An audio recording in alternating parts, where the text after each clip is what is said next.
Ya, shalom Bapak Ibu, berjumpa kembali dalam program Q&A. Saya Jarod Widarko dengan Pak Gede dan Ibu, Pak Gede Widiada, ya, Gembala di Pekanbaru, dan malam ini juga akan bergabung Pak Erik Kristianto, Gembala PPL di Bandung, untuk menjawab bersama-sama satu buah pertanyaan. Nah, ini dia pertanyaannya.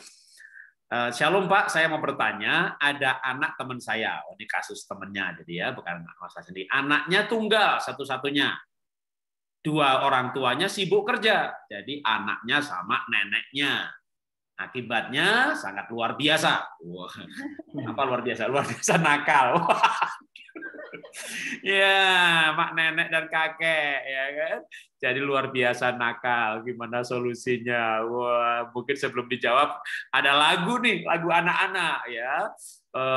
Kakekku tak pernah marah, nenekku tak pernah marah, papaku selalu marah.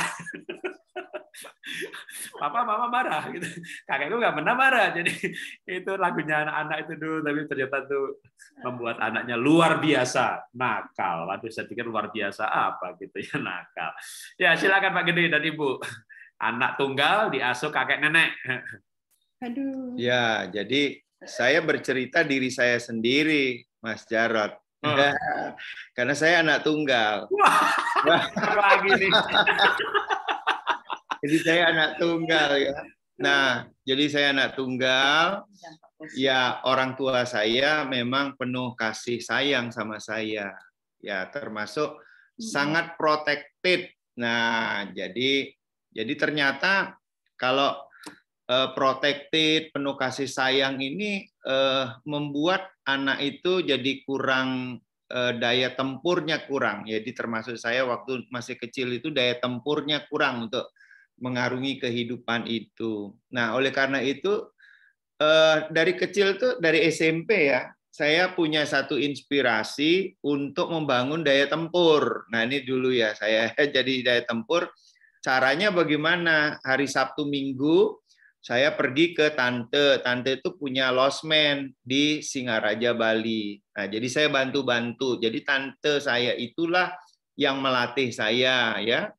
Jadi dia melatih saya jadi reception, jadi tukang antar tamu ke kamar, bersih-bersih kamar, ngepel, kemudian sapu, setrika, segala macam. Jadi termasuk sampai sekarang itu saya ini jago setrika loh ya.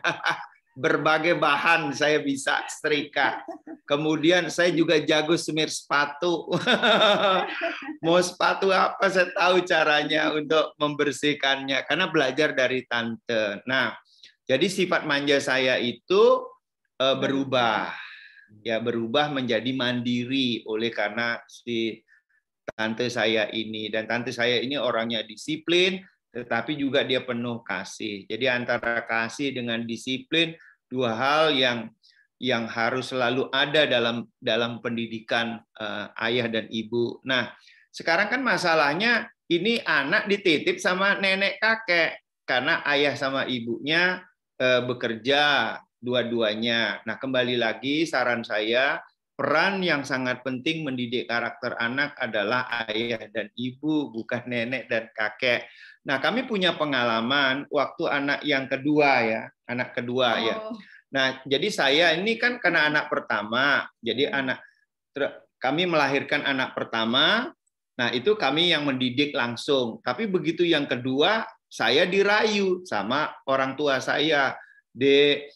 Papa sama mama kan udah semakin tua, jadi kasihlah si adik itu untuk papa sama mama bawa. Nah, karena saya sebagai branch manager pada waktu itu 5 tahun sekali kan dipindah dari satu kota ke kota yang lain. Nah, jadi papa saya tinggalnya di Malang. Nah, di kota Malang. Jadi anak yang kedua waktu saya mau ke Pekanbaru, itu ada di kakek sama neneknya di Malang.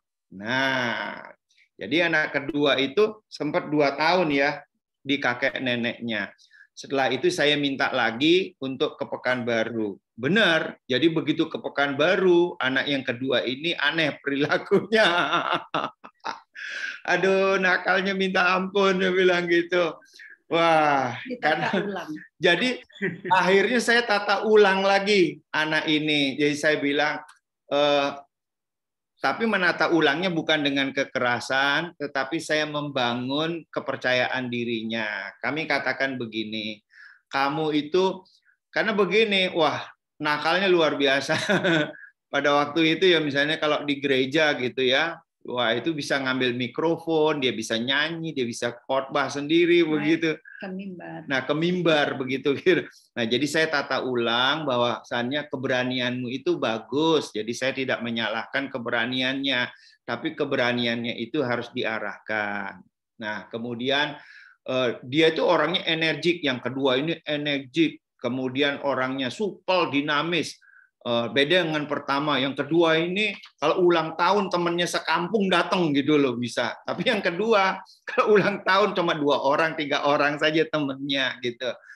Nah, jadi sangat berbeda. Nah, jadi pada waktu itu saya arahkan saja keberanianmu sudah bagus, tetapi kamu boleh ngambil mikrofon itu, tapi setelah selesai ibadah. Nah, saya bilang begitu.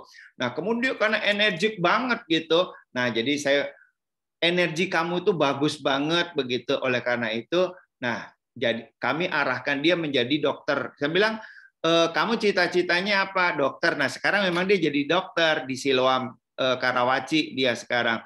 Nah, terus bilang mulai dari kecil dia sudah diarahkan dokter-dokteran. Nah, jadi kami belikan stetoskop, pakai dokter-dokteran. Kemudian waktu SD ya, waktu SD kita sekolahin dia dokter kecil. Nah, tugasnya apa? Jadi kalau upacara tuh di sekolahnya ada yang pingsan gitu, dia itu yang ngangkat ya ini. Wah, bangga banget gitu ya jadi dokter-dokteran. Sampai SMP begitu dia tugasnya. Kemudian habis itu apalagi aku sudah agak bosan nih jadi dokter-dokteran, mau jadi polisi. Oke, boleh. Nah, kita sekolahin juga ada polisi-polisian. Jadi kalau ada temannya nyebrang begitu, ada yang begini-begini kan, ada tanda stop, ada tanda jalan begitu. Wah, senang banget. Nah, jadi kami tata ulang kenakalannya dia itu kami ubah menjadi energi yang positif. Jadi yang energi negatif kami ubah menjadi energi yang positif. Nah, saran kami ke depannya jadi Pak, dan kami membuat peraturan tadi itu ya, peraturan kami tegakkan, reward and punishment sampai usia tertentu kami ini kan. Nah, kemudian kami motivasi terus. Nah, saran kami sih ke depannya adalah bagaimanapun bahwa anak itu dititip kepada kita ya orang tua. Jadi bukan kepada nenek dan kakek karena energinya jadi negatif bukan positif. Ya begitu. Mau tambahin lagi nih. Enggak, mungkin Pak Erik saja yang menambahkan. Oke. Pak Erik siap? Bentar, saya ini dulu. Ya, silakan Pak Erik. Ini anak yang diasuh sama kakek nenek, lalu jadi bandel, jadi nakal. Gimana nih Pak Erik? Ya, saya rasa apa yang disampaikan Pak Gede Widiada sudah sangat bagus sekali, sangat memberkati Pak. Ya, saya tambahkan sedikit aja. Mungkin dari pengalaman saya juga Pak ya. Tapi yang pertama saya memang setuju, memang sebaiknya anak itu harus dengan orang tua ya, ayah ibu. Ya, karena semua rata-rata ya kita tahu bahwa kakek nenek itu pasti memanjakan cucu, ya kan? Dan dibandingkan dengan orang tua, ayah dan ibunya gitu. Yeah. Nah, saya ingin cerita pengalaman saya waktu kecil. Dulu orang tua saya punya toko tekstil. Jadi kalau pagi sampai sore, papa mama itu sibuk di toko gitu. Nah, saya waktu masih SD mungkin belum bisa membantu di toko. Jadi saya memang suka diajak ke toko nggak mau. Jadi saya suka keluyuran lah istilahnya ya. Nah, untuk mendidik saya untuk ngerem supaya jangan sampai saya keluyurannya nggak terarah, maka papa mama saya selalu kasih tugas. Jadi kalau di rumah, saya masih ingat tugas yang harus saya lakukan adalah merawat ikan, Pak. Ya, jadi papa mama saya memang hobi ikan, ya. Jadi punya akuarium, ada ikan, Dan kemudian bahkan Mama juga sangat suka ikan, sampai pernah waktu itu kita pelihara ikan, lama-lama bukan cuma pelihara, jadi jualan karena ikannya terus bertambah banyak gitu. Nah, itu saya dikasih tugas untuk bantuin ngerawat ikan-ikan itu, karena selain akuarium juga ada paso, orang Jawa bilang ya, gentong gitu ya, untuk yang dari kecil sampai yang besar untuk tempat ikan. Saya dikasih tugas untuk merawat, membersihkan, dan juga cari makanan ikan, Pak. Zaman dulu ikan tuh bagus kalau dikasih makan jentik-jentik. Nah, itu jadi saya keliling dekat dekat rumah, seputar rumah ada saluran air yang nggak jalan airnya, banyak jentik-jentiknya, itu saya biasanya dikasih tugas itu gitu. Sehingga waktu keluyuran saya semakin berkurang ya, sehingga saya diarahkan untuk lakukan sesuatu. Itu mungkin bisa dilakukan, bisa diterapkan kepada anak ini, dan mudah-mudahan saya juga kurang tahu usia berapa ya, usia anak ini, tapi kalau misalnya bisa, kasihlah tugas yang sesuai dengan usianya. Seperti waktu saya belum bisa bantuin di toko, maka saya dikasih tugas untuk beberapa hal di rumah gitu. Dan mungkin ada hal yang di rumah neneknya yang bisa diberikan kepada anak ini sebagai tanggung jawab. Mungkin dalam hal ini perlu pembicaraan antara orang tua dengan kakek nenek, supaya kakek nenek pun istilahnya bukan cuma memanjakan, tapi mendidik gitu ya. Harus ada permintaan khusus dari orang tua. Itu yang pertama. Yang kedua, mungkin perlu koordinasi atau komunikasi yang lebih intens kalau anak ini sudah sekolah. Ya, mungkin orang tua perlu koordinasi atau punya hubungan yang dekat dengan guru-guru sang anak ini. Supaya ada masalah apapun, orang tua bisa komunikasi dengan gurunya di sekolah, atau mungkin masih taman kanak-kanak atau playgroup, sehingga setidaknya kenakalan anak ini, karakternya yang nggak baik bisa dibantu oleh guru di sekolah. Kalau misalnya orang tua dalam hal ini nggak bisa mendampingi terus. Ya, itu yang kedua. Yang ketiga, mungkin harus diarahkan juga anak ini untuk sekali lagi harus minta bantuan kakek neneknya supaya anak ini dibawa ke gereja untuk mengikuti sekolah minggu. Di sana juga pasti akan ada kakak-kakak sekolah minggu yang pasti akan menolong orang tua bagaimana untuk mengatasi atau mendidik anak ini. Dan saya percaya kalau itu dilakukan, pasti akan ada buahnya, akan ada hasilnya, dan seiring waktu saya percaya akan bisa mengurangi kenakalan anak ini, bahkan bisa mengarahkan untuk sesuatu yang positif. Ya, tadi sudah banyak dijelaskan oleh Pak Gede Widiada, itu banyak hal yang bisa dilakukan sehingga energinya keberaniannya diarahkan untuk hal-hal yang positif.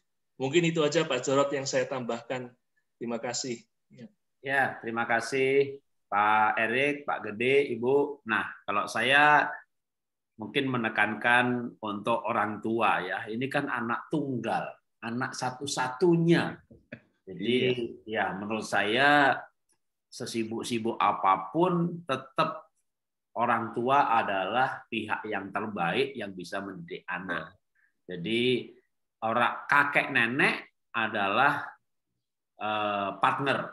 Jadi tanggung jawab mendidik anak bukan di kakek nenek, bukan di suster, bukan di sekolah, bukan di pembantu, bukan di guru les, tetap di orang tua. Jadi perlakukan kakek nenek sebagai perpanjangan tangan kita. Jadi nanti Bapak Ibu harus menetapkan nilai-nilainya, aturannya.